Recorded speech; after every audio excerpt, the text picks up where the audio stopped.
حاضرین مجلس، خواتین و حضرات،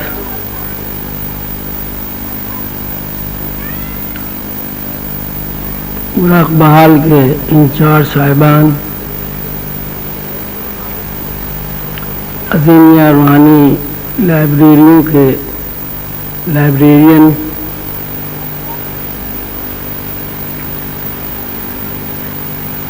پاکستان اور بیرون پاکستان سے آنے والے مہمانان گرامی، محترم دوست،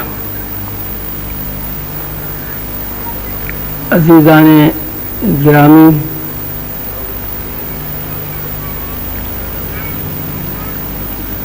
آپ کا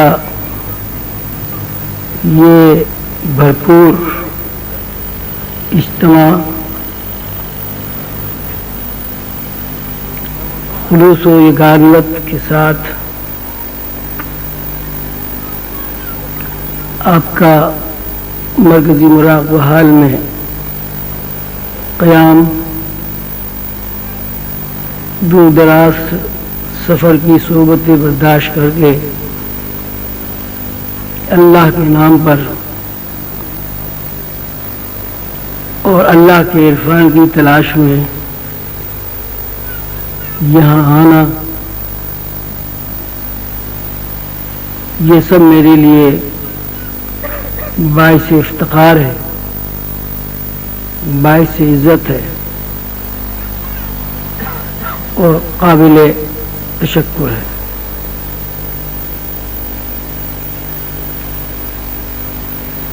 سلسلہ عالیہ عظیمیہ کی جب بنیاد رکھی گئی اور حضور قمر بابا اولیاء رحمۃ اللہ علیہ نے مجھ سے ارشاد فرمایا کہ تمہیں سلسلہ چلانا ہے، جس وقت مرشد کریم حضور قلندر بابا اولیاء رحمۃ اللہ علیہ نے یہ بات فرمائی، میرے ذہن میں اس وقت سلسلے کے بارے میں صرف اتنا تھا کہ سلسلے کے سربراہ کے لیے بس اتنا ضروری ہے کہ وہ دستار و گدی سے واقف ہو، اونچی جگہ بیٹھنے والا بندہ ہو، اس کے آگے پیچھے بہت سارے لوگ ہوں، جو لوگ سامنے ہوں وہ سرنگو ہوں اور جو لوگ بیٹھے ہوئے ہوں ان کے اندر اتنی جرأت نہ ہو کہ وہ آنکھ اٹھا کر مرشد کے چہرے کو دیکھ سکیں۔ مرشد کی خلوت اور جلوت میں مریدین کا کوئی حق نہ ہو۔ مقصد یہ ہے کہ میرے ذہن میں سلسلے کے بڑوں کے لیے ایک ماورائیت ہستی کا تصور تھا۔ یہ بات بالکل بھی نہیں تھی کہ مرشد کا مطلب یہ ہوتا ہے کہ اس کے اندر بھی کچھ ہوتا ہے، اور یہ اس لیے بات ذہن میں نہیں تھی کہ زندگی میں کبھی یہ سنا ہی نہیں تھا کہ انسان کی اصل زندگی تو باطنی زندگی ہے اور یہ ظاہرہ زندگی تو سب مفروضہ اور فکشن حواس کا نام ہے۔ میں نے یہ سب کچھ سوچ کر حضور کے سامنے عرض کیا کہ صاحب آپ نے ایک ایسی عجیب بات فرمائی ہے کہ جس کا تصور بھی میرے ذہن میں نہیں ابھرتا، اس لیے کہ اگر روحانی استاد کے لیے یہ ضروری ہے کہ وہ اچھا مقرر ہو، تو تقریر مجھے نہیں آتی.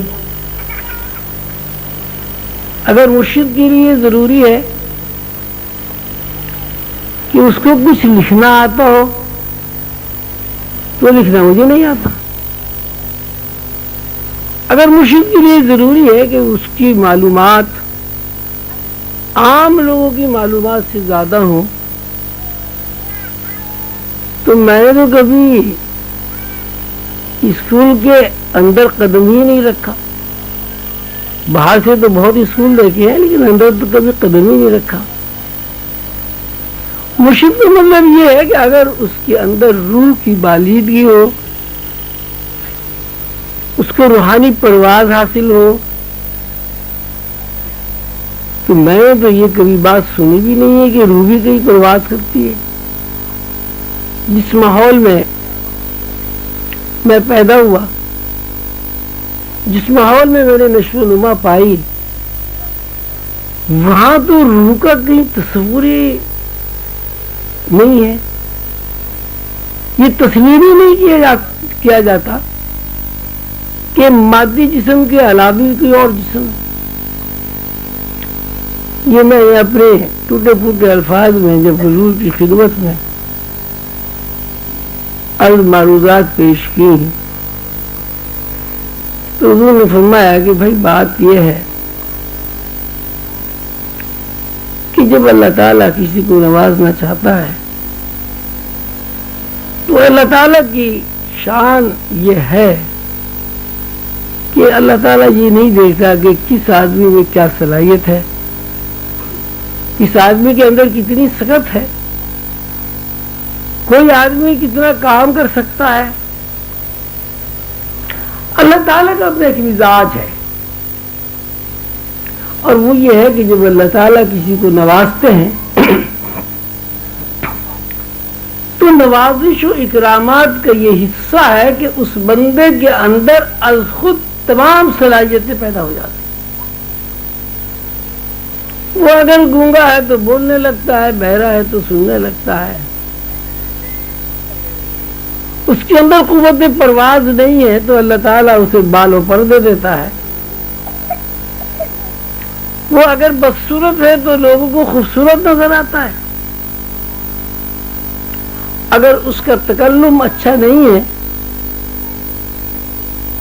تو اس تکلم میں ایسی شیرینی اور حلاوت اللہ تعالیٰ داخل کر دیتا ہے کہ سننے والے اس کے تکلم کا انتظار کرتے ہیں. اس کے لب و لہجے میں ایک ایسا تاثر قائم ہو جاتا ہے کہ لوگ نہ چاہتے ہوئے بھی اسے سنتے ہیں. اس کے چہرے پر ایک ایسی انوار و تجلیات کی چادر تن جاتی ہے کہ لوگ چہرے کو تکتے رہتے ہیں اور سمجھ میں نہیں آتا کہ ہم کیا دیکھ رہے ہیں. یہ اللہ تعالیٰ کے معاملات ہیں. آپ کو یہ نہیں سوچنا کہ میں یہ نہیں کر سکتا، میں وہ نہیں کر سکتا. آپ کا کام صرف اتنا ہے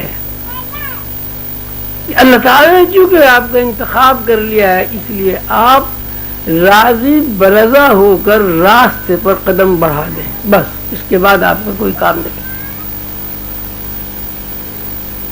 راضی برضا ہو کر خود کو مرشد کے سپورٹ کر دیا. مرشد نے توجہ سے، تصرف سے، گفتگو سے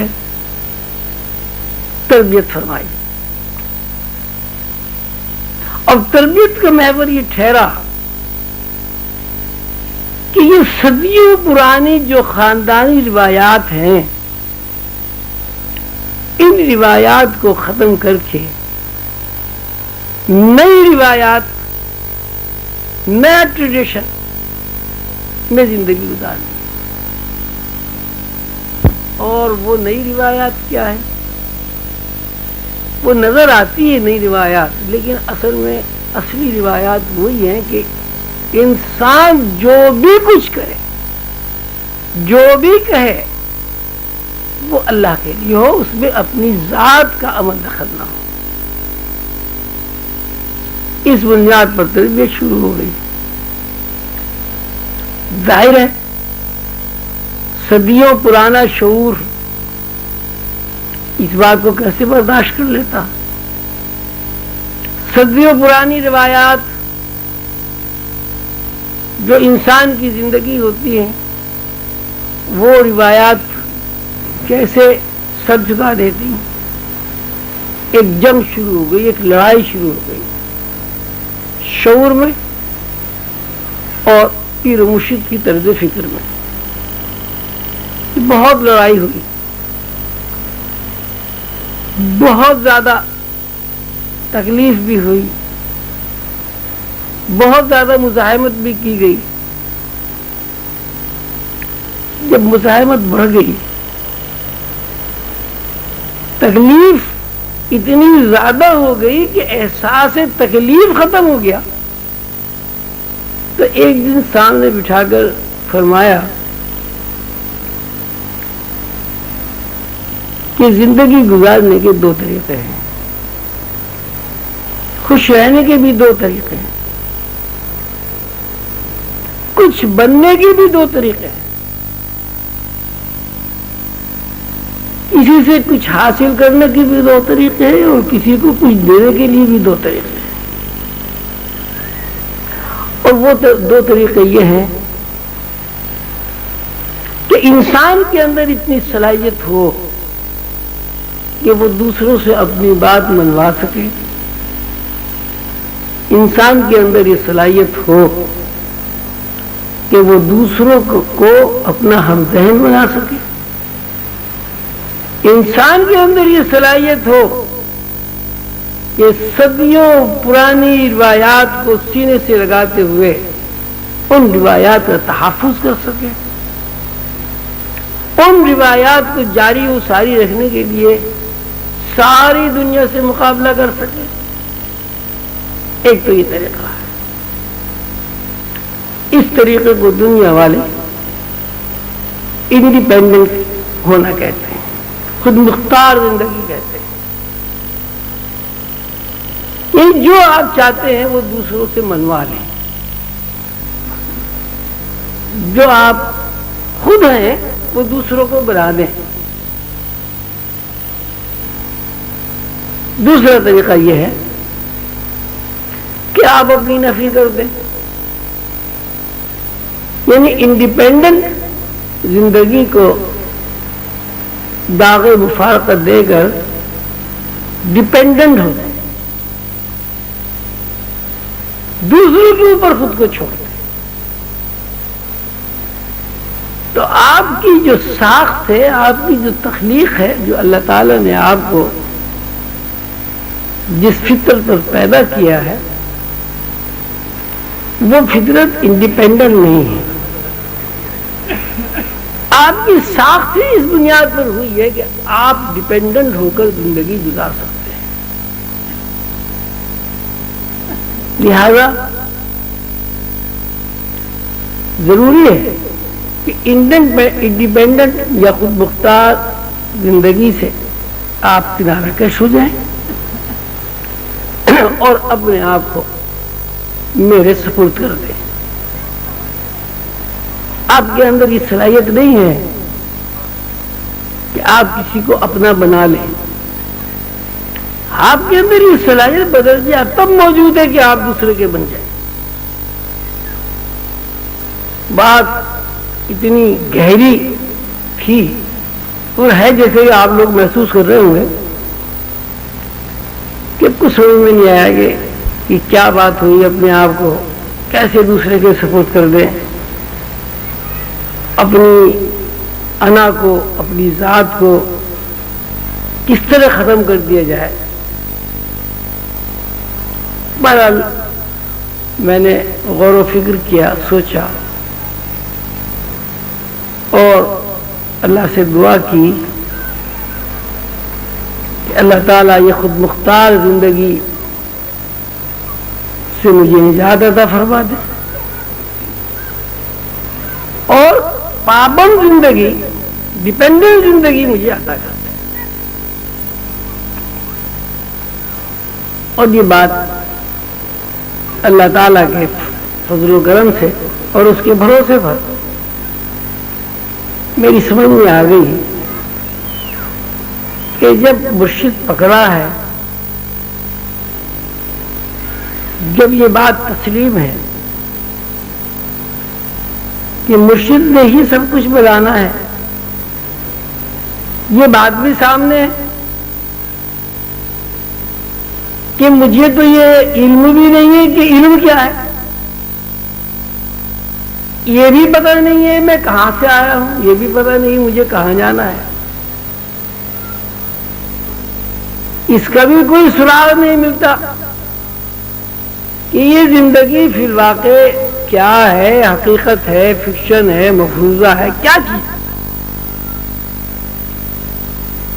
بہرحال یہ بات میں نے طے کر لی کہ مجھے اب انڈیپینڈنٹ زندگی نہیں گزارنی، جو کچھ کہا جائے گا وہ کیا جائے گا، بات سمجھ میں آئے یا نہ آئے. سلسلہ تربیت شروع ہو گیا. ایسی ایسی باتیں سامنے آئیں جن باتوں کو شعور میں قبول کرنے سے انکار کیا، نہ صرف انکار کیا بلکہ شعور کے اوپر ایسی ضرب پڑی کہ انسان اس تکلیف کا ادراک تو کر سکتا ہے، الفاظ میں بیان نہیں کر سکتا. کئی مرتبہ ایسا ہوتا تھا کہ ایک ذہن کے اندر لڑائی ہو رہی ہے کہ حضور نے یہ فرمایا، شعور کہتا ہے یہ بات تو سرے سے غلط ہے، اس کا نہ کوئی شریعت سے تعلق ہے، اس کا نہ کوئی طریقت سے تعلق ہے، اس بات کا نہ کوئی دنیا داری سے تعلق ہے، نہ کوئی قاعدہ ضابطہ یہ بتاتا ہے کہ یہ بات صحیح ہے. تو اب ذہن میں یہ بات آتی تھی کہ صحیح غلط کا پتہ ہی نہیں تو یہ کیسے فیصلہ کیا جائے کہ بات صحیح ہے غلط ہے. لہذا جب پتہ ہی نہیں تو مرشد کا کہنا صحیح ہے. اس مزاحمت میں، اس لڑائی میں بہت مرتبہ ایسا ہوتا تھا کہ میرے کندھوں پر وزن پڑتا تھا اور بسا اوقات اس وزن کا احساس ٹنوں کے حساب سے، جیسے کئی ٹن وزن کندھوں پہ رکھا ہوا ہے، اور اس وزن سے میں راستہ چلتے ٹھہر جاتا تھا اور اس وزن کا اتنا زور ہوتا تھا، اتنا بوجھ ہوتا تھا، یہ اتنا زیادہ ہوتا تھا کہ میں کھڑے کھڑے بیٹھ جاتا تھا اور باوجود ہمت اور کوشش کے کھڑا نہیں ہو سکتا. یعنی فزیکلی یہ محسوس ہوتا تھا کہ بہت زیادہ وزن اس پر کندھوں پر رکھا ہوا ہے. کئی مرتبہ ایسا ہوتا تھا کہ ایک بات انہوں نے فرمائی آسمان کی اور شعور نے زمینی حواس سے اسے سمجھنا چاہا، تو اس میں بھی شعوری مزاحمت اتنی زیادہ ہو جاتی تھی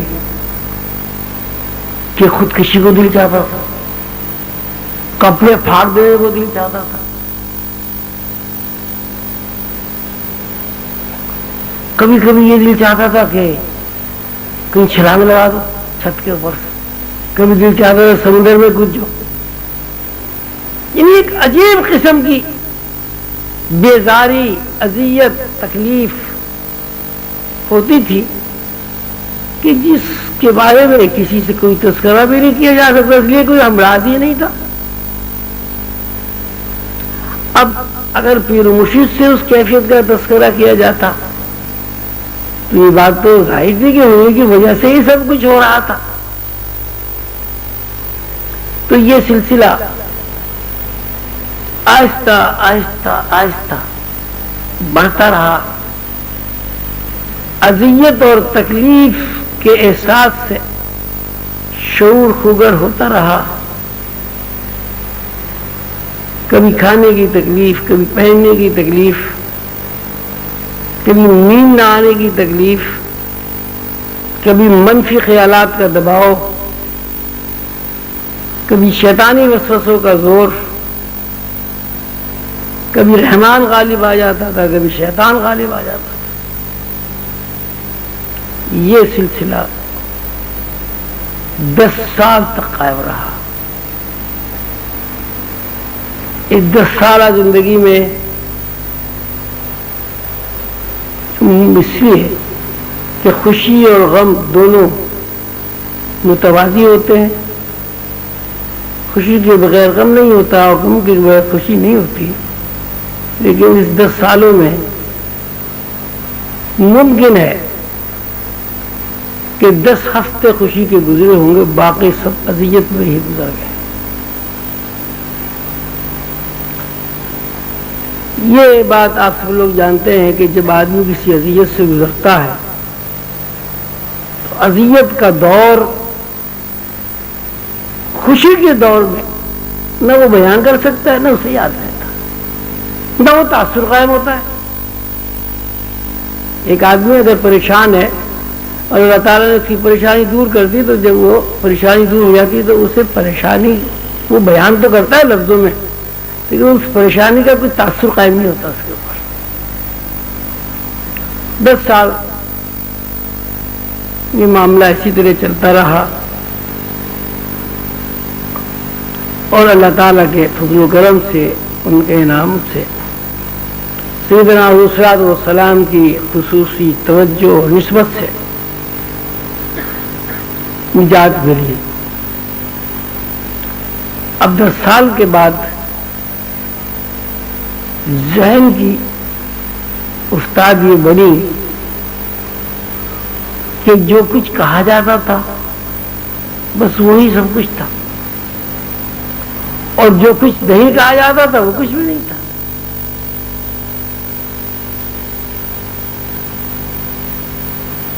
ذہن کے اندر کوئی خیال ہی نہیں آتا تھا، ایسا لگتا تھا کہ ذہن معوف ہو گیا ہے، جو بات جتنی کہہ دی بس اتنی سمجھ میں آ گئی، نہ لفظوں کا کوئی مفہوم ذہن میں آتا تھا، نہ کوئی معانی سمجھ میں آتے تھے، نہ اس کے پیچھے کسی حکمت کا پتہ چلتا تھا۔ وہ اگر صاحب ایک لوٹا، بس ایک لوٹا ہے، کیا لوٹا ہے کچھ نہیں ہے۔ تو طبیعت کا ایک سلسلہ چلتا رہا اور 16 سال تک یہ سلسلہ قائم رہا۔ 10 سال تو اذیت کا سلسلہ قائم رہا، اور 6 سال اس اذیت کو بھولنے کا سلسلہ قائم رہا۔ 16 سال کے عرصے میں ذہن کی رفتار بھی بڑھی، افتاد طبیعت میں بھی تبدیلی آئی، اور تبدیلی یہ آئی کہ یہاں کچھ بھی نہیں ہے، جو بھی کچھ ہے وہ اللہ ہے۔ اللہ چاہتا ہے بندہ پیدا ہو جاتا ہے، اللہ چاہتا ہے وہ بندہ جوان ہو جاتا ہے، اور اللہ چاہتا ہے وہ بندہ اس دنیا سے رخصت ہو جاتا ہے۔ پیدا ہوا، جوان ہوا، بوڑھا ہوا، مر گیا، پوری یہ کائنات ہے زندگی کی۔ جب پیدا ہوا کچھ ساتھ نہیں لایا، جب مرا کچھ ساتھ نہیں لیا، محلات بنائے، کارخانے لگائے، دکان کی، روزگار کے حصول میں جدوجہد کی، دنیا بھی خراب کی، عاقبت بھی خراب کی۔ اچھا آیا تھا، برا چلا گیا۔ یہ بات 16 سال کے بعد سمجھ میں تو یہ سبھی آپ سب کے بھی آتی ہے، سب جانتے ہیں کہ کوئی آدمی یہاں نہ کچھ لے کے آتا ہے نہ کچھ لے کے جاتا ہے، ہر آدمی ہی جانتا ہے، لیکن اس بات کا یقین آدمی کے اندر پیدا نہیں ہوتا۔ یہ یقین پیدا ہونے کے لیے کہ آدمی یہاں کچھ لے کر نہیں آتا اور کچھ لے کر نہیں جاتا، اس یقین کو مستحکم ہونے کے لیے 16 سال کی زندگی لگی، اور وہ 16 سال کی زندگی بھی انفرادی زندگی نہیں ہے، مرشد کی قربت کی زندگی ہے۔ شب و روز مرشد کے ساتھ قربت رہی، تب یہ بات سمجھ میں آئی کہ بھائی سچی بات یہ ہے کہ انسان نہ پیدا ہونے پر با اختیار ہے، پتہ ہی نہیں ہے، با اختیار تو جب ہو جائے اسے پتہ ہو کہ مجھے پیدا ہونا ہے، اسے اس بات کا علم ہے کہ مجھے کہاں پیدا ہونا ہے، اسے علم ہی نہیں ہے کہ سید کے یہاں پیدا ہونا ہے، پٹھان کے یہاں پیدا ہونا ہے، جاپان میں پیدا ہونا ہے، امریکہ میں پیدا ہونا ہے، پاکستان میں پیدا ہونا ہے، یہ نہیں پیدا ہونا ہے، پتہ ہی نہیں ہے۔ جب اس بات کا علم ہی نہیں ہے کہ کہاں پیدا ہونا ہے تو با اختیار ہونا تھا کوئی سوچتا ہی نہیں، سوال ہی پیدا نہیں ہوتا۔ آپ پیدا ہو گئے جہاں اللہ نے چاہا، چمار کے یہاں چاہا چمار کے یہاں پیدا ہو گئے، بادشاہ کے یہاں چاہا بادشاہ کے یہاں پیدا ہو گئے، چپٹی ناک سے پیدا کر دیا آپ چپٹی ناک سے پیدا ہو گئے، کھڑی ناک سے پیدا اللہ نے کیا آپ کھڑی ناک سے پیدا، آپ کو اللہ نے کوہتا قد کر دیا تو کوہتا قد ہو گئے، دراز قد کر دیا دراز قد ہو گئے، رنگ آپ کا کالا ہو اللہ نے پیدا کیا کالا بنا دیا تو آپ کالے پیدا ہو گئے، گورے اللہ نے بنا دیا تو آپ گورے پیدا ہو گئے۔ آپ جتنے بھی غور کریں گے آپ کو یہ جواب ملے گا کہ پیدا ہونے پر کوئی شک کوئی فرق کسی بھی طرح با اختیار نہیں۔ اب پیدا ہو گیا بے اختیار بندہ، بے اختیار آدمی پیدا ہو گیا، اب اس کو اس بات کا اختیار نہیں ہے کہ پیدا ہونے کے بعد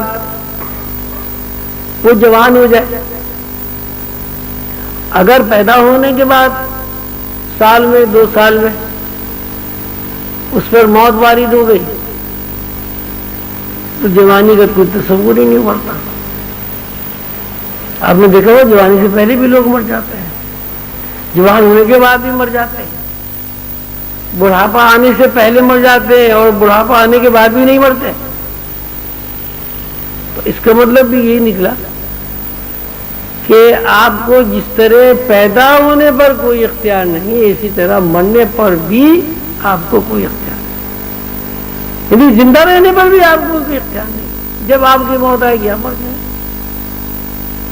حضور قمر بابا اول رحمۃ اللہ علیہ ارشاد فرمایا کرتے تھے کہ انسان عجیب بیوقوف ہے، موت سے ڈرتا ہے اور موت ہی انسان کی سب سے بڑی محافظ ہے۔ مستقر و متاع الی حین، اللہ تعالیٰ نے ایک وقت مقرر کر دیا اس زمین پر رہنے کے لیے۔ موت مرنے نہیں دیتی جب تک وقت کا تعین پورا نہیں ہوتا۔ ملک الموت کی جہاں یہ ڈیوٹی ہے کہ وہ روح قبض کرے، ملک الموت کی یہ بھی ڈیوٹی ہے کہ وقت معینہ سے پہلے کسی آدمی کو اس دنیا سے باہر نہیں جانے دے۔ اس کا مطلب ہوا کہ انسان کی سب سے بڑی محافظ جو ہے اس کی موت ہے، اور انسان اس سب سے بڑی محافظ سے ہی ڈرتا ہے۔ ہر آدمی موت سے ڈرتا ہے، حالانکہ موت سے آپ ڈرے نہ ڈرے، اگر اس کا وقت نہیں ہے آپ مر نہیں سکتے، اگر وقت آ گیا ہے تو آپ رک نہیں سکتے۔ ایک ایسی حقیقت ہے کہ جس حقیقت سے دنیا کا کوئی ایک فرد بھی انکار نہیں کر سکتا، لیکن اس کے باوجود سب جانتے ہیں کہ وقت مقررہ تک یہاں رہنا ہے اور وقت مقررہ کے بعد یہاں سے جانا ہے، لیکن پھر بھی موت سے ڈرتے ہیں۔ تو آپ یہ خیال فرمائیں کہ حضور نے فرمایا کہ زندگی گزارنے کے دو طریقے کا، ایک انڈیپینڈنٹ زندگی گزارنا ہوتا ہے اور ایک ڈیپینڈنٹ زندگی گزارنا ہوتا ہے۔ ڈیپینڈنٹ زندگی کا مطلب یہ ہے کہ جب آپ کو یہ اختیار ہی نہیں کہ آپ پیدا ہو جائیں تو بھائی اپنی پیدائش کا مسئلہ جیسے کہ اللہ تعالیٰ کے ہاتھ میں اسی کے اوپر چھوڑ دیں۔ جب آپ کو اس بات کا علم ہی نہیں ہے کہ میری عمر کتنی ہے، 2 سال ہے، 10 سال ہے، 80 سال ہے، 90 سال ہے، 100 سال ہے، تو کیا ڈرنا، کیا حساب لگانا؟ بھائی اللہ تعالیٰ نے جب بھیج دیا آ گئے، جب بلا لیا چلے جائیں گے۔ تو انڈیپینڈنٹ اور ڈیپینڈنٹ زندگی یہ دو ایسے رخ ہیں زندگی کے کہ اگر آدمی انڈیپینڈنٹ زندگی گزارے گا تو اس کا تعلق کبھی بھی اللہ سے قائم نہیں ہو سکتا۔ اللہ رسیدہ وہی بندے ہوتے ہیں جو ڈیپینڈنٹ زندگی گزارتے ہیں۔ اب اللہ کو تو کسی نے دیکھا نہیں، اب اللہ کے روپ میں یا اللہ کی صفات کے مظاہرات کی خد و خال میں مرشد کی ذات ہے، تو اگر اللہ تک رسائی حاصل کرنا ہے، اس دنیا کے بعد دوسری دنیاؤں میں داخل ہونا ہے، تو اس کے لیے ضروری ہے کہ انڈیپینڈنٹ جو آپ کا ذہن ہے اسے ختم کریں اور خود کو مرشد کے ذات سے وابستہ کرتے، مرشد کے ساتھ خود کو ڈیپینڈنٹ کرتے۔ یہ ڈیپینڈنٹ ہونے کا عمل یا اس کی پریکٹس یا اس میں یقین کا درجہ حاصل کرنے کے لیے 16 سال کا وقفہ لگا، اور اس 16 سال کے وقفے میں ایک ہی بات سامنے رہی کہ کس طرح بندہ اپنے آپ کو مرشد کے نام پر فنا کر دے۔ روحانیت کا یہ اصل اصول ہے کہ مرشد کی ذات میں اگر فنائیت نہیں ہوگی مرید کو تو مرشد کی طرز فکر اس کے اندر منتقل نہیں ہوگی۔ اس لیے کہ مرشد کی طرز فکر اگر دودھ کی طرح ہے، اگر گلاب کی طرح ہے، تو دودھ کے لیے بھی ظرف چاہیے، پیالہ چاہیے۔ اگر مرشد کی ذات کوئی ایک طرز فکر ہے تو اس طرز فکر کے لیے بھی ایک پیٹرن چاہیے، پہلے ہی سے ایک پیٹرن بنا ہوا ہے، پہلے ہی سے ہی پیالہ بھرا ہوا ہے۔ ایک پیالے میں کثافت، گندگی، کیچڑ بھرا ہوا ہے، اس پیالے میں آپ گلاب کیسے ڈال سکتے ہیں؟ اس پیالے میں دودھ کیسے انڈیل سکتے ہیں؟ ضروری ہے کہ پہلے اس پیالے کو خالی کیا جائے، پھر اس پیالے کو مانج کر صاف کر قلائی کیا جائے، اور اس کے بعد اس کے اندر آپ دودھ ڈال دیں، شہد ڈال دیں، پانی ڈال دیں، آپ کی مرضی ہے۔ روحانیت کے اصل اصول جو مجھے مرشد کریم حضور قلندر بابا اولیاء رحمۃ اللہ علیہ نے بتایا، یہ فرمائے روحانیت نہ سیکھنے سے آتی نہ سکھانے سے آتی۔ روحانی علوم الف بیتے کی طرح نہیں پڑھائے جاتے۔ روحانی علوم سیکھنے کے لیے قلم اور تختی کی ضرورت پیش نہیں آتی۔ روحانی علوم سیکھنے کے لیے ابھی تک کوئی قاعدہ مرتب نہیں ہوا، کوئی کتاب نہیں بنی۔ یہ جو آپ کتابیں پڑھتے ہیں اولیاء اللہ کے واقعات ہیں، اولیاء اللہ نے تصوف کے اوپر بہت کچھ لکھا، یہ دراصل اس بات کی کوشش ہے کہ آپ انڈیپینڈنٹ ذہن کو ڈیپینڈنٹ ذہن میں تبدیل کر دیں۔ یہ ایک رہنمائی ہوتی ہے، اس سے کتابیں پڑھنے سے روحانیت نہیں آتی۔ کتابیں پڑھنے سے آپ کے اندر وہ طرز فکر پیدا ہو جاتی ہے، جس طرز فکر کی موجودگی میں آپ کے اندر ایسا پیٹرن بن جاتا ہے کہ جس میں روحانی علوم انڈیلے جا سکیں۔ ہماری صورت یہ ہے کہ ہم نے 4 لفظ پڑھ لیے، پہلے تو روحانیت کے بارے میں کوئی کچھ جانتا ہی نہیں تھا۔ اب حضور قلندر بابا اولیاء رحمۃ اللہ علیہ کے اعجاز سے روحانی علوم کھلنے شروع ہوئے۔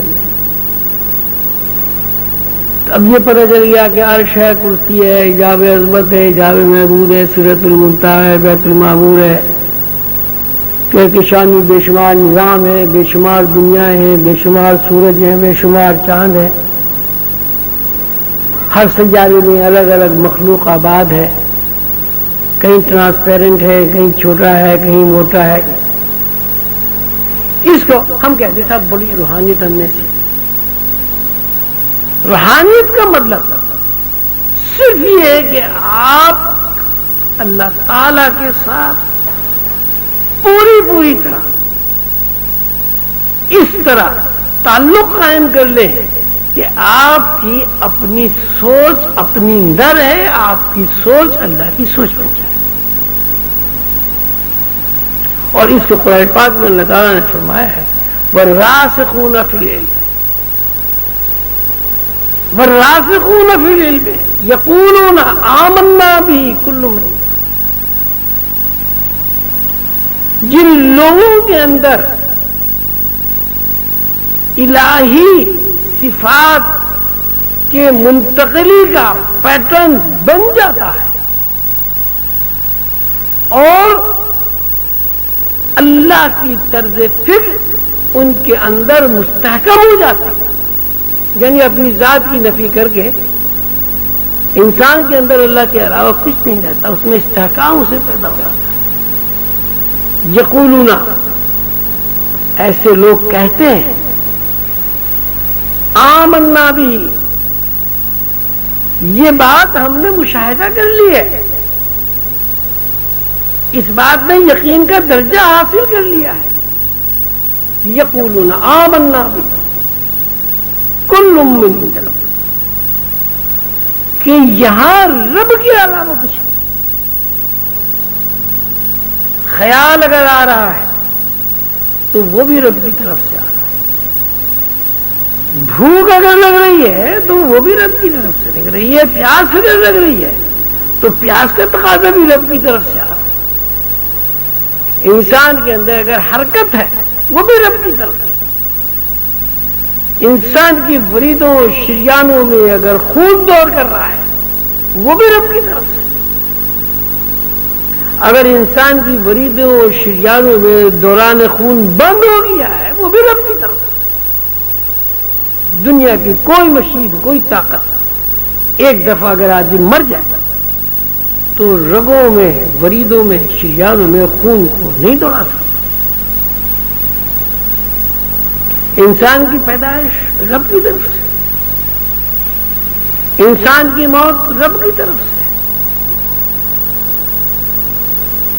یہ پتہ ہی نہیں انسان کہ انسان ہے کیا، اسے تو یہ بھی علم نہیں ہے کہ انسان جب زمین پر چلتا ہے، پھرتا ہے، حرکت کرتا ہے، سوچتا ہے،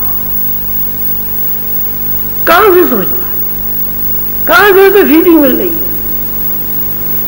کون سی وہ برقی رو ہے جس برقی رو کی بنیاد پر وہ دوڑ بھی رہا ہے، چل بھی رہا ہے، پھر بھی رہا ہے، سو بھی رہا ہے، جاگ بھی رہا ہے، شادی بھی کر رہا ہے، بچے بھی ہو رہے ہیں؟ اور جب وہ برقی رو اس انسان سے رشتہ توڑ لیتی ہے، وہ فنائیت کے ایسے درجے میں داخل ہو جاتا ہے، نہ اسے بھوک لگتی، نہ اسے پیاس لگتی، نہ اس کے اندر کوئی تقاضا ہوتا ہے۔ پھر کیسے کوئی انسان کہہ سکتا ہے کہ اس کی زندگی میں اس کا کوئی ذاتی اختیار بھی کام کر رہا ہے؟ اگر انسان کے اندر اس کا ذاتی اختیار کام کرتا تو انسان جس طرح اس دنیا سے محبت کرتا ہے، دنیا کی چپک انسان کو جس طرح اس دنیا میں ذلیل و خوار کرتی پھرتی ہے، وہ انسان مرنا تو بات کی بات ہے، مرنے کا تصور نہیں کر سکتا۔ کوئی انسان کبھی بیمار نہ ہوتا، کوئی انسان کبھی لاغر نہیں ہوتا، کوئی انسان کبھی بوڑھا نہ ہوتا، کسی انسان کا بچہ نہ مرتا، کسی انسان کی ماں نہ مرتی، کسی انسان کا باپ نہ مرتا، کوئی انسان معذور نہ ہوتا۔ آپ اپنی زندگی کا جب تجزیہ کریں گے تو حضور قلندر بابا اولیاء رحمۃ اللہ علیہ کے ارشاد کے مطابق کوئی آدمی اپنی زندگی کے کسی ایک عمل میں انڈیپینڈنٹ نہیں، اس لیے خیال آئے گا تو آپ کچھ کام کریں گے۔ وہ خیال شیطانی وسوسے سے متعلق ہو، وہ خیال رحمانی طرز فکر سے متعلق ہو۔ یہاں ماشاءاللہ سب پڑھے لکھے لوگ موجود ہیں، اور اللہ کے فضل و کرم سے مسلسل 35 سال کی جدوجہد اور کوشش سے اب ذہن اتنے کھل گئے ہیں کہ بات سمجھ میں آ جاتی ہے۔ اتنے بڑے ہجوم میں کیا کوئی ایک آدمی اس بات کا اظہار کر سکتا ہے کہ زندگی کا کوئی عمل خیال آئے بغیر کیا جا سکتا ہے؟ کوئی ایک عمل اگر کیا جا سکتا ہے، اگر انسان با اختیار ہے کوئی عمل کرنے میں، تو اتنے بڑے مجمع میں جتنے بھی لوگ یہ ثابت کر سکتے ہیں کہ زندگی 70 سال 80 سال 100 سال کی زندگی میں کوئی ایک کام بغیر خیال آئے کیا جا سکتا ہے، تو وہ مہربانی کر کے ہاتھ اٹھائے۔ کوئی ایک کام 100 سال کی زندگی میں، کوئی ایک کام، کوئی ایک عمل، کوئی ایک حرکت،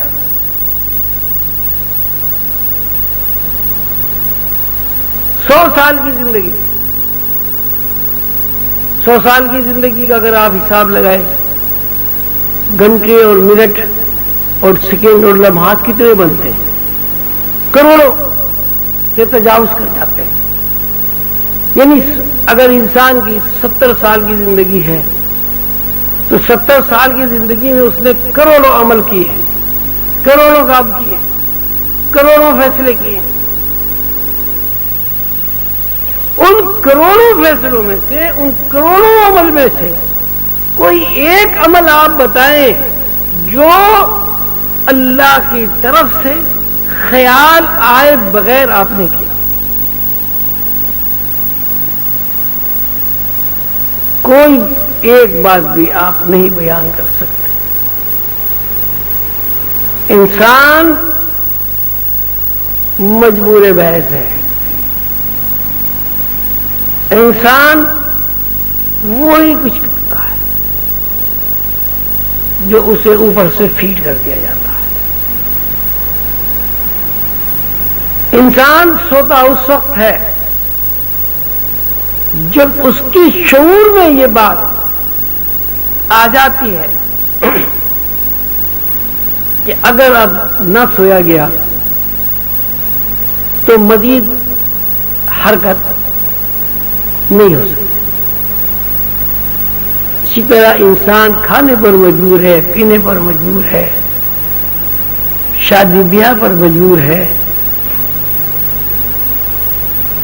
تو جب وہ انسان مجبوری ہے اور اس کی اپنی ذات میں ایک عمل بھی ایسا نہیں ہے جس میں وہ انڈیپینڈنٹ ہو، تو پھر یہ کیسی بیوقوفی ہے کہ انسان اپنے آپ کو بااختیار سمجھتا ہے اور بااختیار ہو کر وہ اللہ سے دور ہو رہا ہے.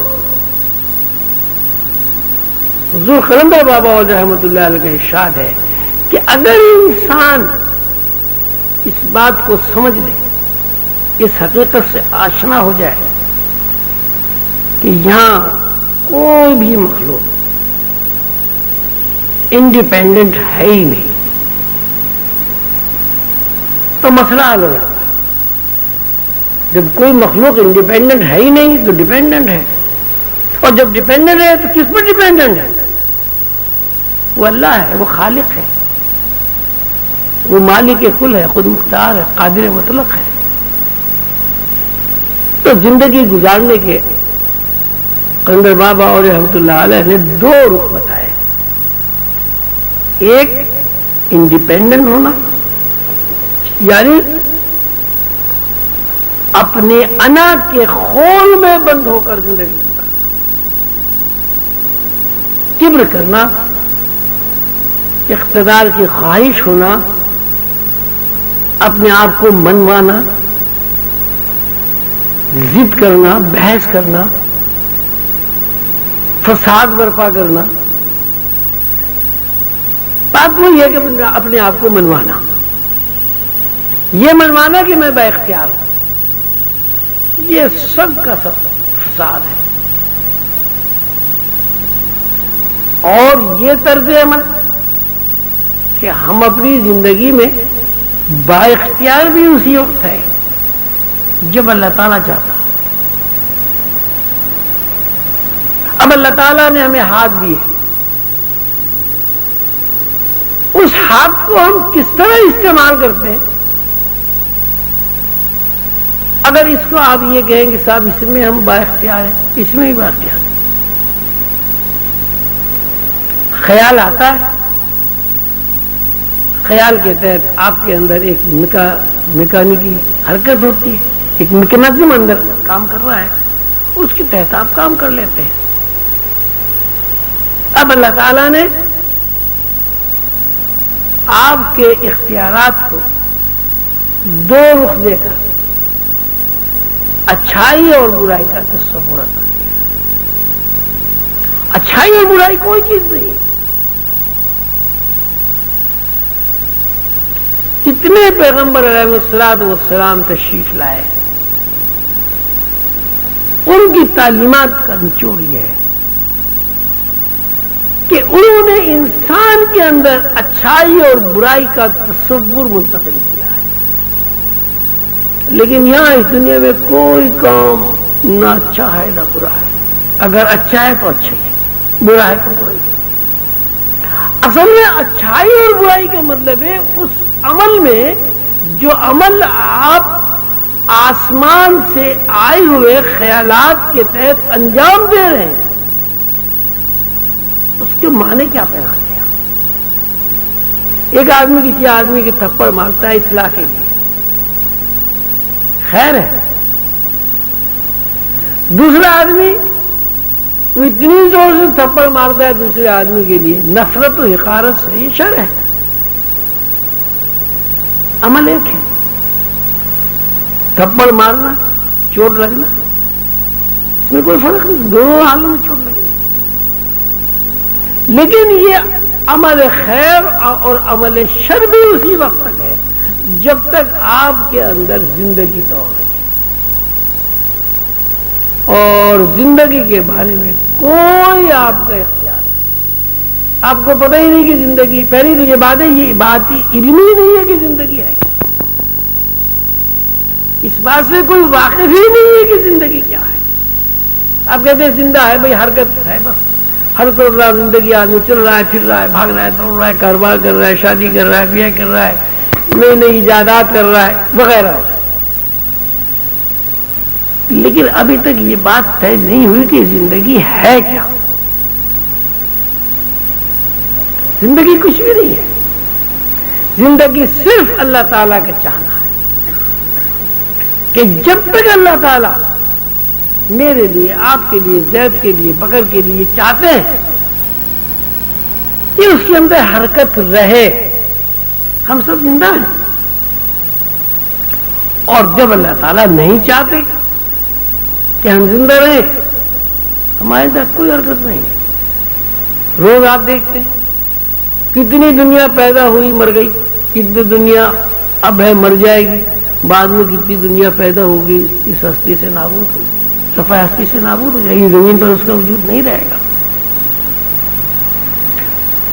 تو روحانی لوگوں کے لیے، خصوصاً سالک لوگوں کے لیے،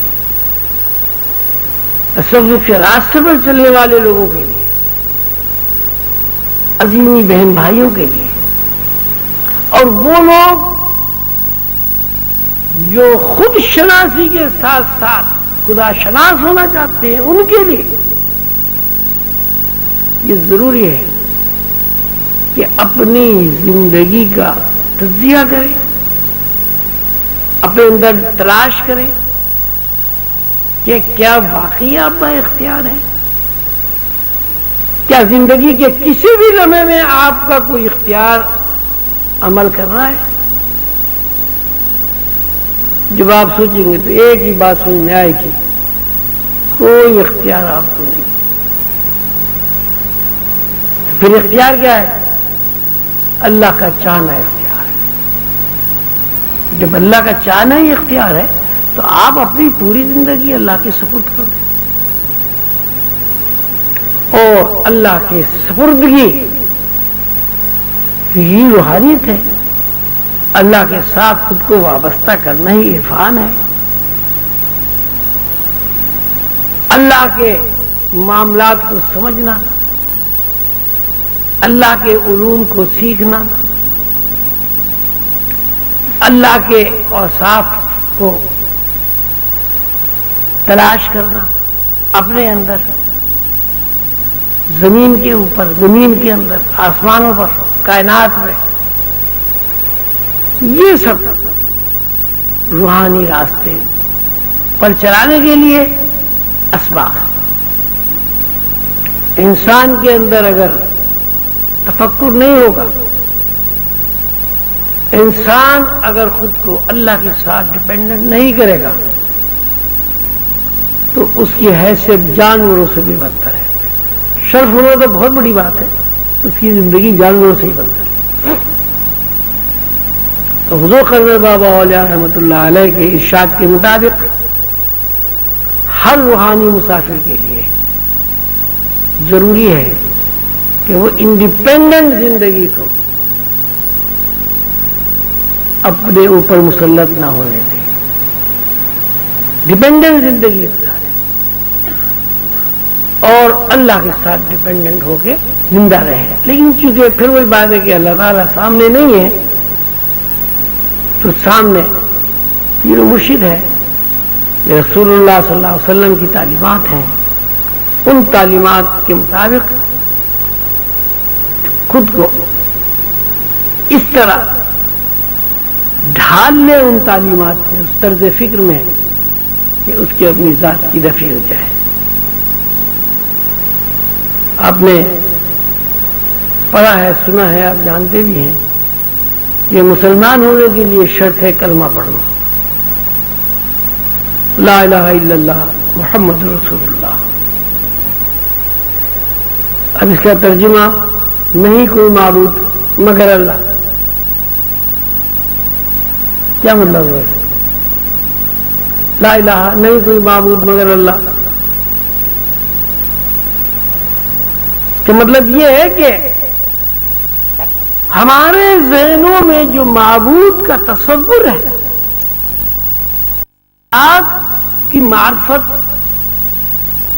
ابدیت کا جو مظاہرہ کرتے ہیں، وہ ہم اس کی نفی کرتے ہیں۔ روایات کے مطابق شعور یعنی شعوری اعتبار سے جس طرح ہم خدا کو خدا جانتے ہیں، ہم اس کی نفی کرتے ہیں۔ الا اللہ، مگر ایک واحد ذات اللہ کو اللہ مانتے ہیں۔ اپنی نفی کرنا بھی ڈیپینڈنٹ ہونا ہے۔ لا الہ الا اللہ محمد رسول اللہ، ان رسول اللہ صلی اللہ علیہ وسلم جو اللہ کے قاصد ہیں، جس طرح اللہ کے قاصد نے، اللہ کے محبوب بندے نے اللہ کا تعارف کرایا ہے، اس کو تسلیم کرتے ہیں، اور جس طرح دوسرے بندوں نے اللہ کا تعارف کرایا اس کی نفی کرتے ہیں۔ لا الہ الا اللہ، کوئی معبود نہیں مگر اللہ۔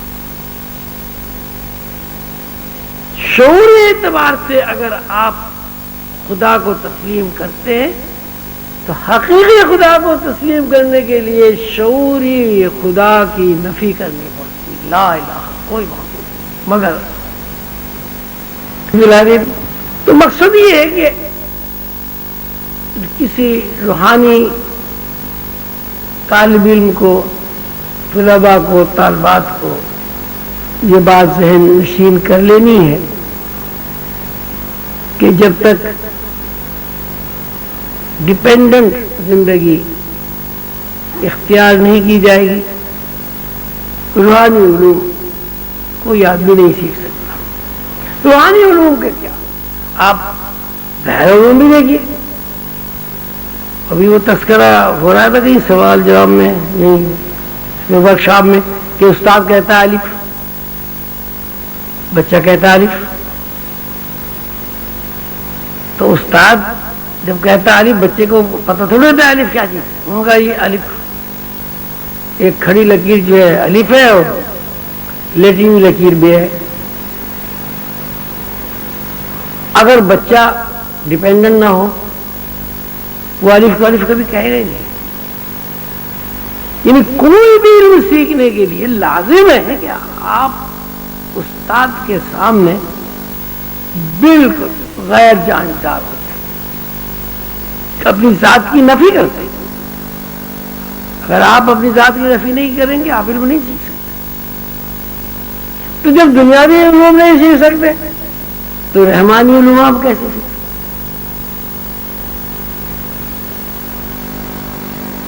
تو ضروری ہے کہ انسان اس دنیا میں رہتے ہوئے، کسی روحانی انسان کے بارے میں عرض کر رہا ہوں، کہ وہ اپنی زندگی کے تمام عوامل، اپنے خیالات، اپنے تصورات، اپنے احساسات کا ذمہ دار خود کو نہ سمجھے۔ اس لیے وہ عمل اس وقت کرے گا جب اللہ کی طرف سے کوئی خیال آئے گا۔ اللہ کی طرف سے کوئی خیال ہی نہیں آئے گا، وہ عمل کیا کرے گا؟ تو یہاں سب کچھ اللہ ہے۔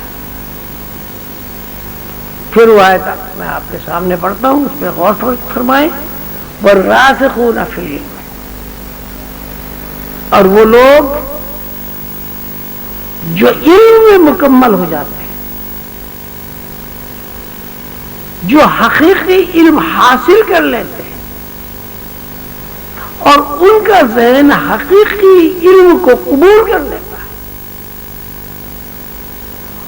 ان کے اندر الہی علوم کو قبول کرنے کا پیٹرن بن جاتا ہے۔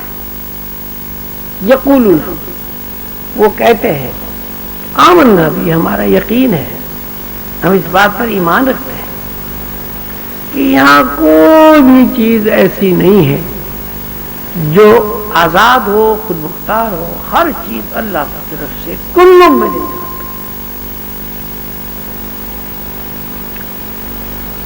اللہ تعالیٰ کا یہ بہت بڑا انعام و اکرام ہے اللہ تعالیٰ نے ہمیں سعید روحوں میں شامل کیا. وہ اس لیے کہ یہ اتنی دور دراز سے آنا، راتوں کو جاگنا، سردی میں بیٹھنا، یہ صرف سعید روح نہیں کر سکتی. گھر سے بے گھر ہونا صرف اس لیے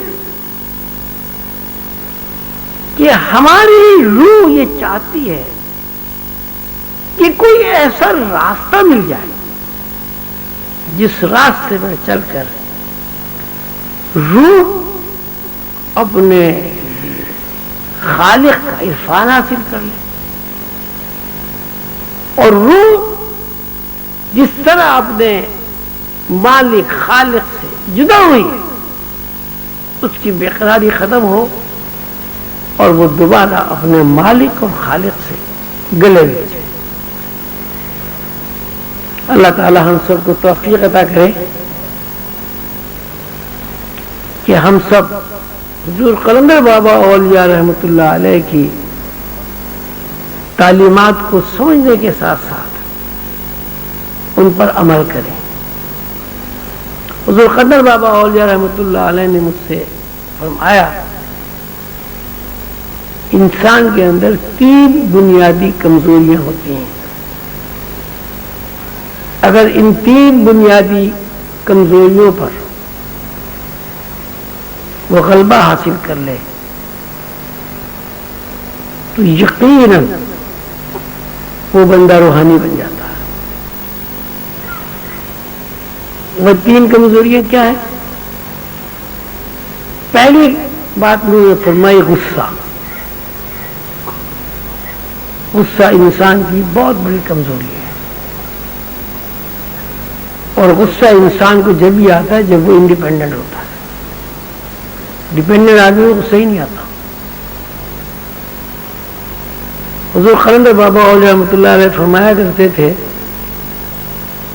کہ پیر و مرشد اپنے تصرف سے، محنت سے، نسبت سے مرید کو دھو کر، صاف کر کے، اجلا کر کے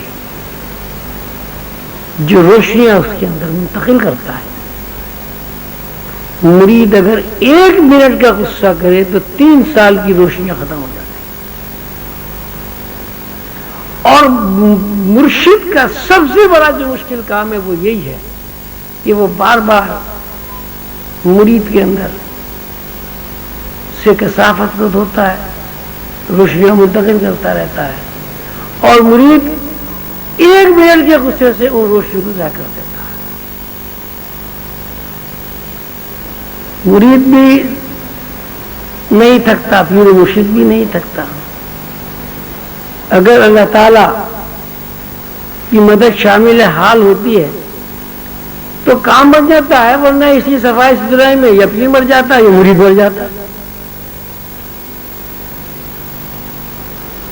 1 منٹ کا غصہ 3 سال کی لطیف روشنیوں کو کھا جاتا ہے. والکاظمین الغیظ والعافین عن الناس واللہ یحب المحسنین. اللہ تعالیٰ فرماتے ہیں جو لوگ غصہ کرتے ہیں اللہ ان سے محبت ہی نہیں کرتا. یہاں صورت حال یہ ہے کہ غصے کے علاوہ کچھ ہے ہی نہیں. شوہر بیوی پہ غصہ کر رہا ہے، بیوی شوہر پہ غصہ کر رہی ہے، اولاد ماں باپ سے ناراض ہے، ماں باپ اولاد سے ناراض. دوسری کمزوری اللہ تعالیٰ کو جو ناپسندیدہ ہے اور جو روحانیت کے لیے سم قاتل ہے وہ اقتدار کی خواہش ہے. ہر آدمی اپنا اقتدار چاہتا ہے، ہر آدمی کرسی کے چکر میں. یعنی اگر مسجد کا سیکرٹری بھی بن جائے گا نا، وہ بھی جو اس کرسی کو بھی نہیں چھوڑتا، لاکھوں روپیہ خرچ کر کے مسجد کی کرسی حاصل کر لیتا ہے کہ سیکرٹری تو بنا دو بھائی. اقتدار کا خواہش مند آدمی، آپ یاد رکھیں اور اپنے ذہنوں سے یہ بات نکال دیں کہ اقتدار کا خواہش آدمی کبھی بھی روحانی نہیں بن سکتا. وہ اپنا وقت ضائع کرتا ہے. میں نے سلسلے میں بھی یہ بات دیکھی ہے، ذرا سا نگراں بن جائے تو معلوم ہے پتہ نہیں کیا چیز مل گئی ہو، ذرا سی کوئی ذمہ داری ان کے سپرد کر دے، ایسا ہماری تو بات نہیں مانی گئی۔ نظام چلانا الگ بات ہے، اقتدار کی خواہش الگ بات ہے۔ جو لوگ اقتدار کی خواہش کرتے ہیں وہ دنیا میں چند آدمی تو اکٹھے کر سکتے ہیں، ہاتھ پیر تو چموا سکتے ہیں، روحانی نہیں بن سکتے۔ اور تیسری بات حضور قندر بابا اولیاء نے فرمائی، جنس کا غلبہ۔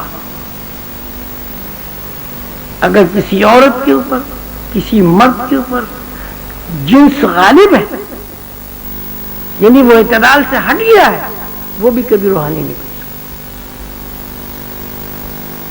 اب یہ تین کمزوریاں ایسی کمزوریاں ہیں، یہاں جتنے بھی لوگ بیٹھے ہوئے ہیں میرا خیال ہے کوئی ایک بھی ایسا نہیں ہوگا جن میں کم و بیش یہ کمزوریاں نہ ہوں۔ سب سے زیادہ خطرناک چیز تو غصہ ہے۔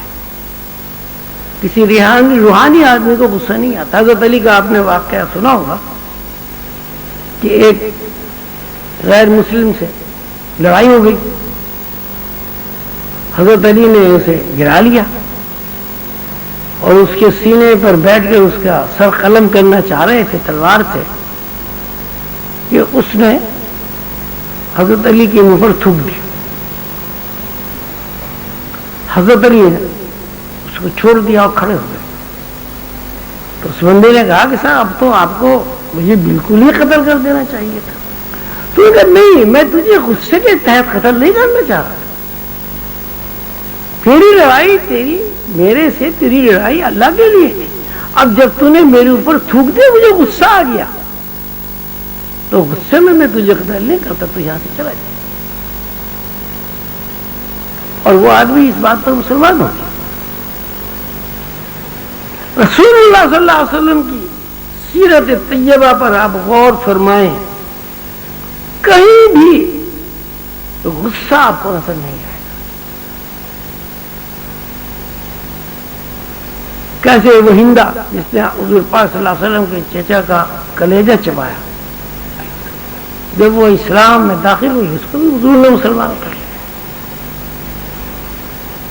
مکے میں کتنی حضور کو اذیتیں دی گئی، کانٹے بچھائے گئے، سجدے کی حالت میں اونٹ کی بوجھ رکھی گئی گردن کے اوپر، بائیکاٹ کر دیا گیا، کھانا پینا بند کر دیا گیا، مکے شہر سے ہجرت پر مجبور کر دیا گیا۔ لیکن جب مکے میں فاتح کی حیثیت سے حضور داخل ہوئے تو تاریخ خاموش لرزہ بر اندام ہے کہ کیسی وجہ ہے کہ ایک قطرہ خون کسی کا نہیں بہا، سب کو معاف۔ جو خانہ کعبے کے اندر ہے اس کو معاف، جس نے گھر کا دروازہ بند کر لیا وہ معاف، جو کسی چھجے کے نیچے کھڑا ہو گیا اس کے لیے معافی، جو اگر کھڑا ہوا ہے اور اسلامی فوجیں اندر داخل ہوئی وہ بیٹھ گیا وہ معاف۔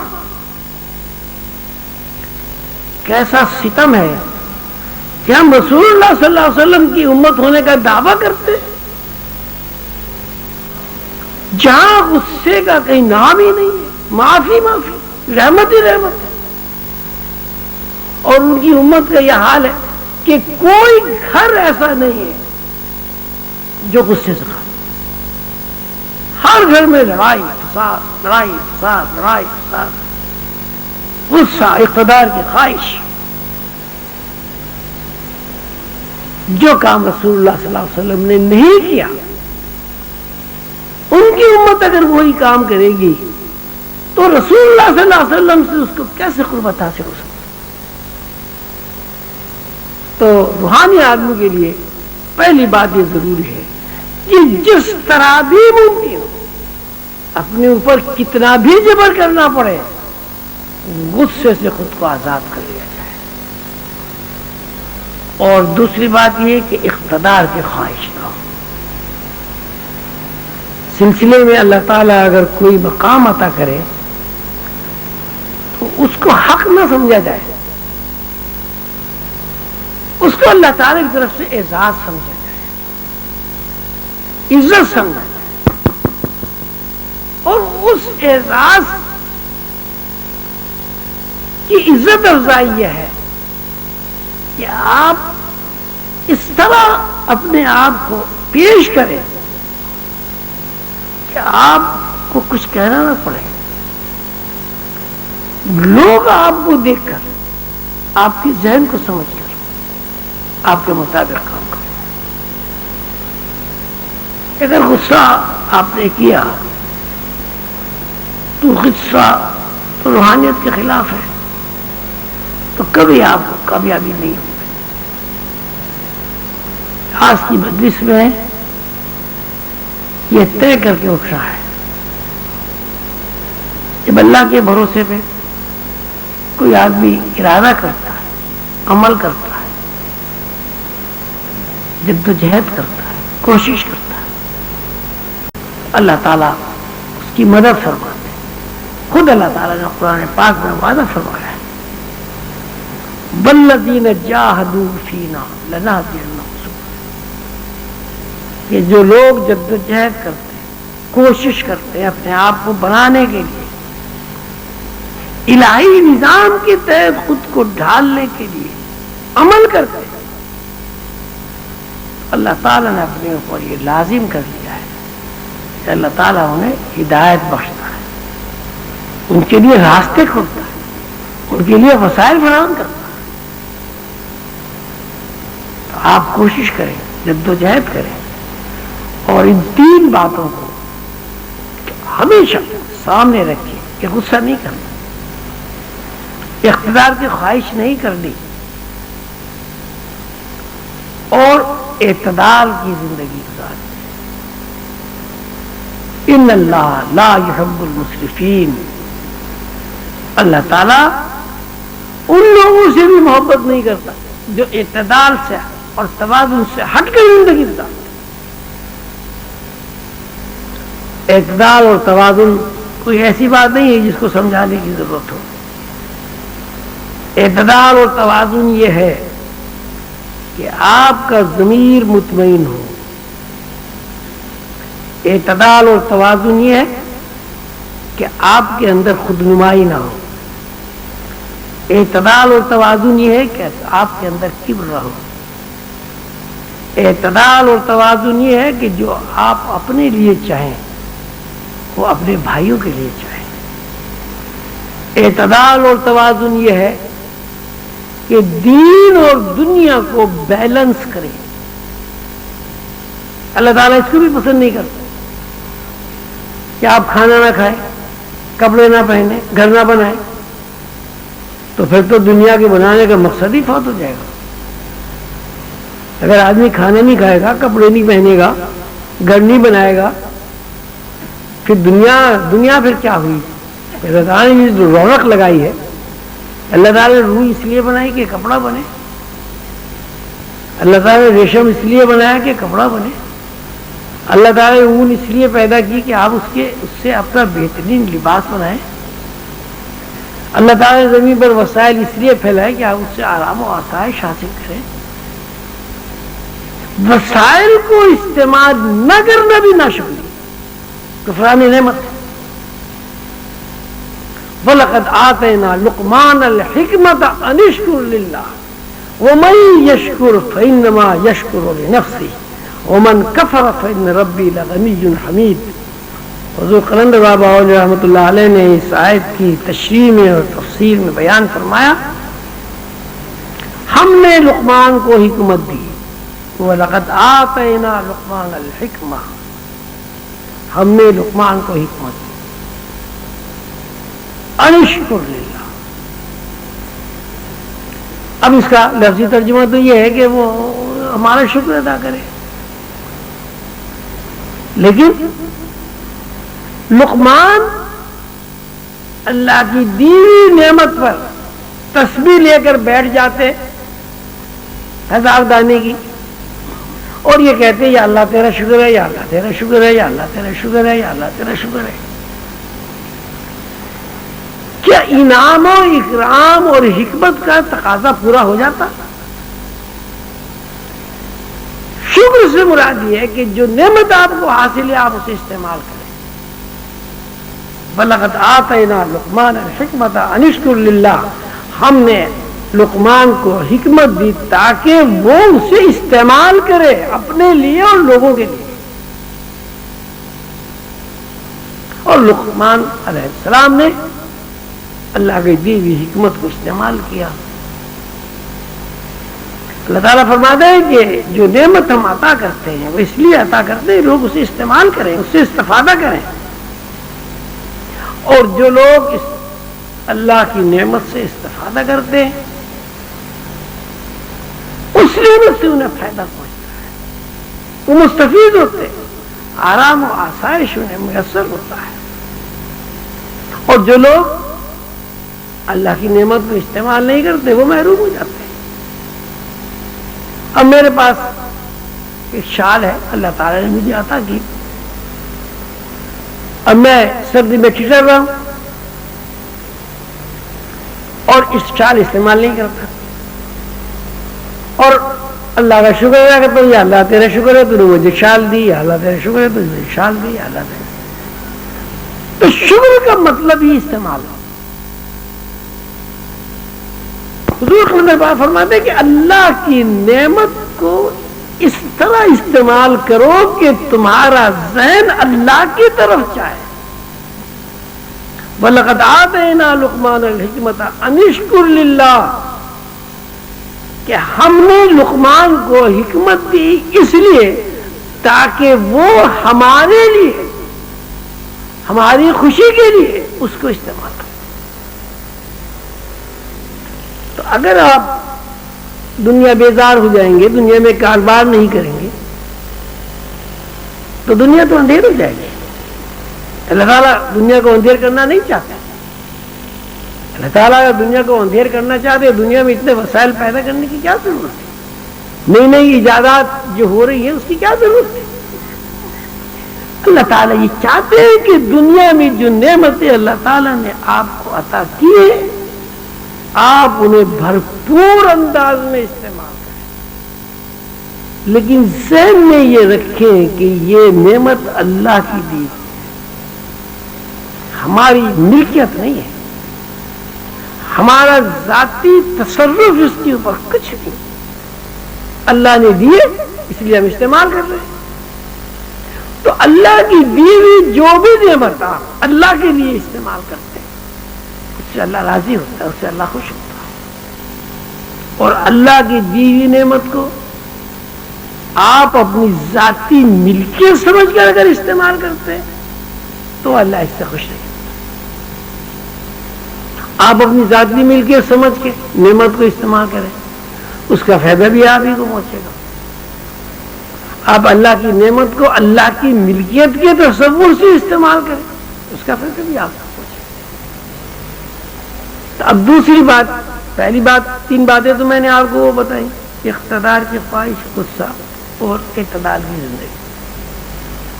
3 باتیں یہ ہو گئی.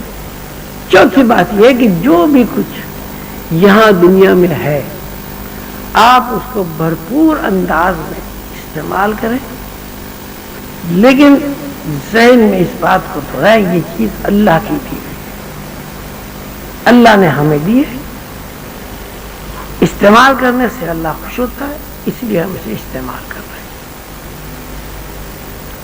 5ویں بات یہ ذہن نشین ہونی چاہیے کہ انسان روحانی ترقی اس وقت تک نہیں کر سکتا جب تک وہ شعور کے خول میں بند رہتا. اس لیے کہ روحانیت لامحدود علم ہے. شعور کا مطلب ہی محدودیت ہے. لامحدود چیز حاصل کرنے کے لیے آپ کو محدودیت کے دائرے سے نکلنا ہوگا. جب تک محدودیت کے دائرے سے آپ باہر قدم نہیں نکالیں گے لامحدود دائرے میں داخل نہیں ہو سکتے. ایک روحانی آدمی کو یہ سمجھنا چاہیے کہ اس کی سوچ، اس کی فکر محدود نہ ہو. وہ شعوری اعتبار سے سونے چاندی کے ذخیروں میں گم نہ ہو جائے، وہ شعوری اعتبار سے محض دنیا کو اپنا مقصد نہ بنائے، وہ شعوری اعتبار سے اتنا گمراہ نہ ہو جائے کہ فرعون اور شداد و نمرود کی اوصاف اس کے اندر داخل ہو۔ ہر انسان کو اللہ تعالیٰ نے لامحدود بنایا ہے، روح جو آپ کے اندر کام کر رہی ہے وہ لامحدود ہے، اور آپ کا یہ مادی وجود اور شعور محدود ہے۔ تو یہ بھی ہمیں سوچنا ہے کہ اللہ تعالیٰ کی دی ہوئی نعمتوں سے ہمیں بھرپور استفادہ کرنا ہے، لیکن ان چیزوں کو اپنی ملکیت تصور نہیں کرنا، اللہ کی دی ہوئی چیزیں سمجھ کر انہیں استعمال کرنا۔ اللہ تعالی ہم سب کا حامی و ناصر ہو۔ آپ سب حضرات کا بہت شکریہ کہ آپ اتنی دور دراز سے تشریف لائے۔ یہاں مرکزی مراقبہ حال کے عظیمی بچوں نے، خواتین نے، حضرات نے آپ کے آرام و آسائش کے لیے اپنی طرف سے بہت سے پروگرام بنائے، بہت سارا انہوں نے کام کیا۔ یہ اس کا جو مہینہ ہوتا ہے 5-6 دن آپ لوگ یہاں تشریف رکھتے ہیں، تو اس کی تیاری اگست کے آخر سے شروع ہو جاتی ہے۔ ستمبر، اکتوبر، نومبر، دسمبر اور 20 جنوری، اس کا مطلب ہے کہ 4 ماہ 20 روز تک آپ کے عظیمی بہن بھائی جو کراچی سے متعلق ہے اور جن کی خدمات مرکزی مراقبہ حال کے لیے وقف ہے، وہ آپ کے آرام و آسائش کے لیے، آپ کو خوش کرنے کے لیے 4 مہینے 20 دن رات دن محنت کرتے ہیں کہ آپ لوگ تشریف لائیں۔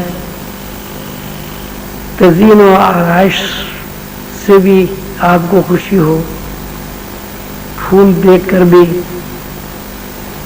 آپ کی روح میں سرور داخل ہو، انتظام دیکھ کر بھی آپ خوش ہوں۔ اور یہ بات بھی ہمارے پیش نظر رہتی ہے کہ ساری دنیا کے مراقبہ حال کے نگران صاحبان اور ذمہ دار سلسلے کے حضرات بھی تشریف لاتے ہیں، تو ہم یہ چاہتے ہیں کہ آپ اپنے مرکز میں آ کر یہاں کی صفائی ستھرائی، انتظام و انصرام، آرام و آسائش کی جو ضروریات ہیں وہ ان سب کو آپ دیکھیں، اور صرف تعریف ہی نہ کریں۔ ہماری ایک بہن ہے، اس نے بڑی تعریف کی، جب آگے بیٹھی بڑی اچھا انتظام ہے، بڑا اچھا انتظام ہے، بڑی صفائی ہے، بڑی ستھرائی ہے، بڑی ہے۔ تو میں کہ بھائی اب میرا خیال ہے 5-6 دفعے تم تعریف کر چکی ہو، تو اس سے مجھے کیا خوشی ہے؟ تعریف تم کر رہے ہو، مجھے بھی نظر آ رہا ہے بھائی صفائی ستھرائی ہے۔ تعریف کی بات یہ ہے کہ جو چیزیں آپ کو یہاں اچھی لگیں آپ اپنے یہاں اس کا اہتمام کریں۔ مرکزی مراقبہ حال میں جو چیز دیکھنے کی اور سمجھنے کی اور سبق حاصل کرنے کی ہے وہ یہ ہے کہ اللہ تعالیٰ کے فضل و کرم سے، حضور قلندر بابا اولیاء رحمت اللہ علیہ کے فیض سے یہاں ایک ٹیم تشکیل پا گئی ہے کہ سارا کام ٹیم ورک ہے۔ صفائی والے صفائی کرتے ہیں، بجلی والے بجلی لگاتے ہیں، کرسی والے کرسی بچھاتے ہیں، لنگر کھلانے والے لنگر کھلاتے ہیں، پکانے والے پکاتے ہیں، ایک ٹیم ورک ہے۔ تو یہ ٹیم ورک بڑی جد و جہد اور کوشش کے ساتھ بار بار کی میٹنگ کرنے کے بعد عمل میں آیا ہے۔ خصوصاً وہ حضرات جو مراقبہ حال کے انچارج صاحبان ہیں، یا جنہیں سلسلے کی ذمہ داریاں سونپی گئی ہیں وہ اپنے شہروں میں اس بات کی کوشش کریں ٹیم کے ساتھ وہ کام کریں. سلسلہ عالیہ عظیمیہ دراصل ایک قافلہ ہے. قافلے میں چند لوگ نہیں ہوتے. قافلے کا مطلب یہی ہوتا ہے کہ اس میں ہر طرز فکر کا آدمی موجود ہوتا ہے. قافلے میں موچی بھی ہوتا ہے, درزی بھی ہوتا ہے, کارپینٹر بھی ہوتا ہے, معلم بھی ہوتا ہے, شاگرد بھی ہوتا ہے, نان بھائی بھی ہوتا ہے. یعنی زندگی میں کام آنے والے جتنے بھی لوگ ہیں وہ سب قافلے میں شریک ہوتے ہیں. قافلہ سالار کی یہ ذمہ داری ہے کہ گو کہ وہ سب سے آگے ہوتا ہے لیکن اسے اپنے آگے ہی نہیں دیکھنا, پیچھے زیادہ دیکھنا ہوتا ہے.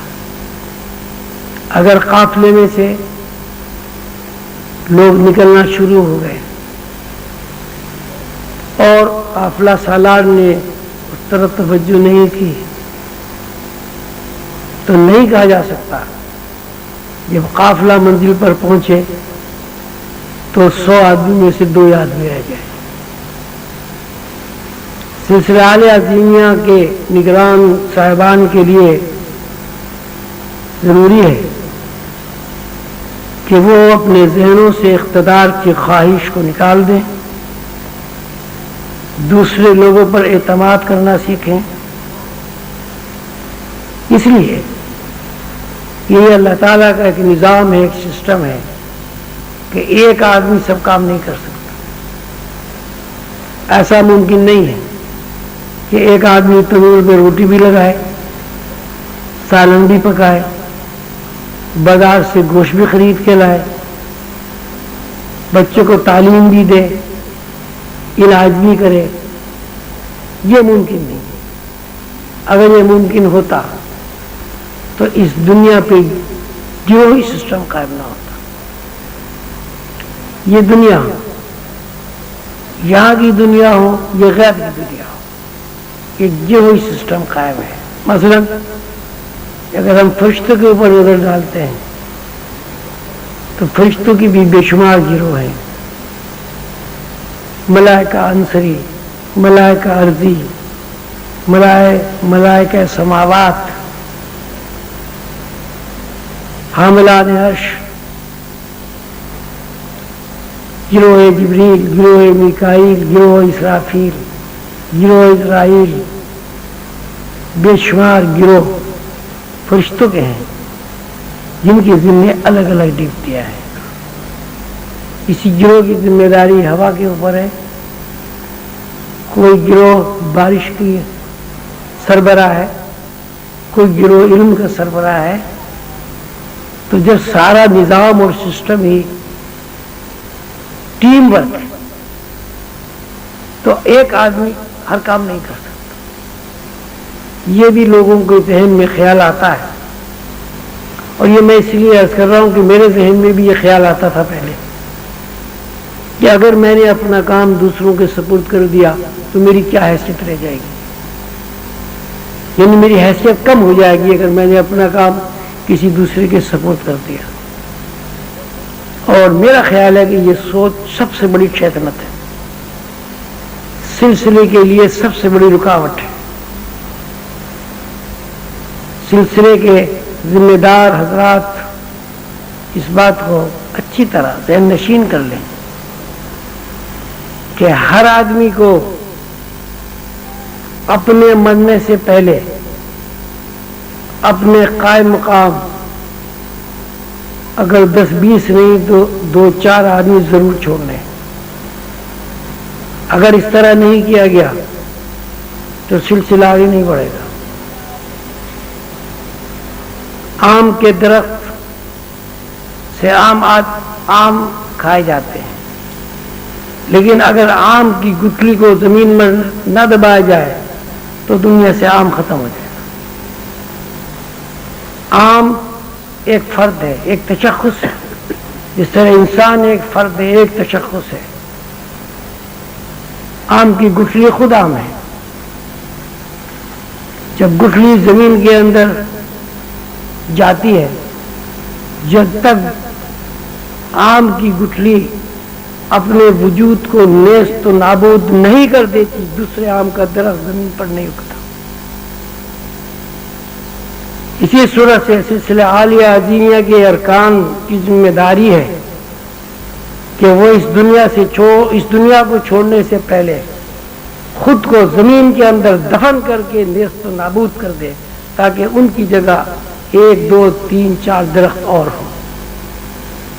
اس وقت یہ سلسلہ پھیلے گا۔ کسی دوسرے آدمی پہ اعتماد کرنا ہرگز اس بات کی طرف اشارہ نہیں ہوتا کہ آپ کی اپنی عزت کم ہو جائے گی۔ آپ کو دوسرے لوگوں کو آگے بڑھانا ہے۔ میری کوشش و جدوجہد ہے کہ میں جب تک بھی یہاں ہوں اپنے قائم مقام لوگوں کو تیار کروں، تقریر میں، تحریر میں، تصنیف میں، اور طرز فکر کی تبدیلی میں۔ انشاءاللہ اب آپ دیکھیں گے کہ نئے نئے لوگ کتابیں بھی لکھیں گے، نئے نئے لوگ تقریریں بھی کریں گے، اس لیے کہ ون مین شو جو ہے وہ اس مین کے ختم ہونے کے بعد شو ختم ہو جاتا ہے۔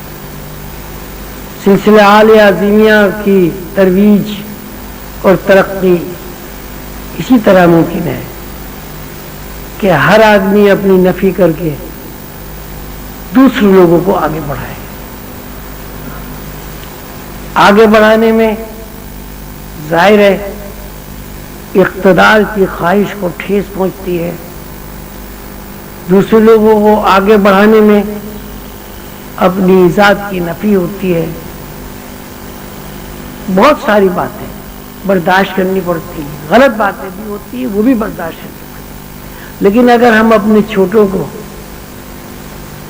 غلطیاں کرنے کا موقع نہیں دیں گے تو ان کی اصلاح کیسے ہوگی؟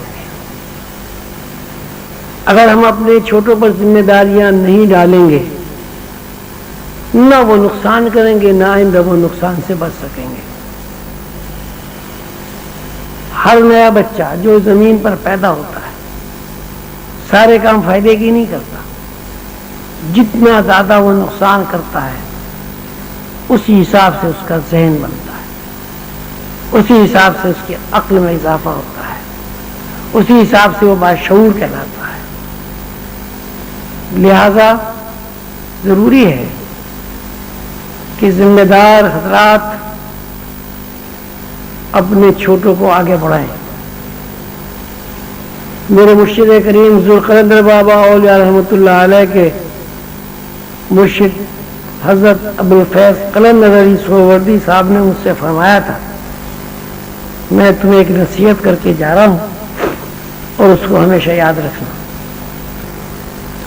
فرمایا تھا کہ روحانی آدمی کی یہ ڈیوٹی ہے، اگر وہ اوپر ہے تو نیچے والے کو کھینچے اوپر،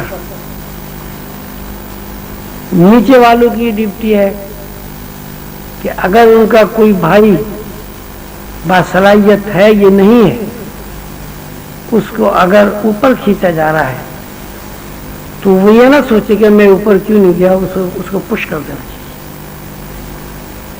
اور یہ سلسلہ جب قائم ہو جائے گا تو بہت سارے ایسے لوگ جن کی صلاحیتیں کم ہوں گی وہ بھی اوپر پہنچ جائیں گے۔ لہذا سلسلہ عالیہ عظیمیہ کی ترویج اور ترقی کے لیے ضروری ہے ہر شخص اپنی نفی کرے۔ ہر شخص کے سامنے صرف ایک بات ہونی چاہیے کہ سلسلے کی ترویج اور ترقی کس طرح ہو۔ بالکل یہ سوچنا نہیں ہے کہ کس نے کیا، سوچنا یہ ہے کہ کس نے کام کیا۔ وہ عورت ہو، مرد ہو، کمزور ہو، طاقتور ہو، اس لیے کہ ہر آدمی کی صلاحیتیں الگ الگ ہیں۔ اگر کسی کی صلاحیت سے آپ کو فائدہ پہنچ رہا ہے تو آپ اس کی ہمت افزائی کریں، اس کی تعریف کریں۔ اگر اس کی کوئی بات بری بھی لگ رہی ہے تو اسے برداشت کریں۔ اس لیے ایک دفعہ، دو دفعہ، چار دفعہ جب آپ کسی کی بات برداشت کریں گے تو وہ اس بات کو خود ہی چھوڑ دے گا۔ میرے خیال میں نے آپ حضرات میں کافی وقت لے لیا، اور جو حضرات مقالے پڑھنے والے ہیں ان کا بھی تو دل چاہتا ہوگا کہ ہم بھی مقالے پڑھیں۔ اللہ تعالیٰ آپ سب کو خوش رکھے۔ آپ تشریف لائے،